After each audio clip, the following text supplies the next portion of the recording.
Градоначалникот на општина Газибаба Борис Георгиевски оствари работна средба со заменик министерот за животна средина Јани Макрадули и раководителот на инспекторатот на град Скопје Мирослав Богдановски.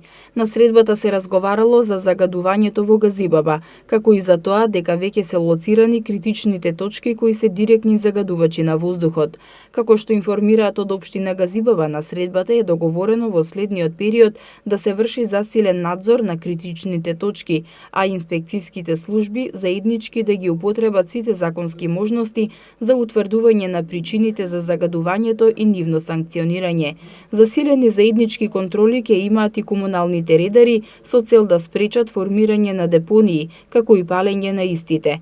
На средбата заменик министерот за животна средина Јани Макрадули го информирал градоначалникот Георгиевски дека старата и нефункционална мерна станица ќе биде заменета со нова, со цел жителите на оваа општина во секое време да имаат информација за нивото на квалитетот на воздухот.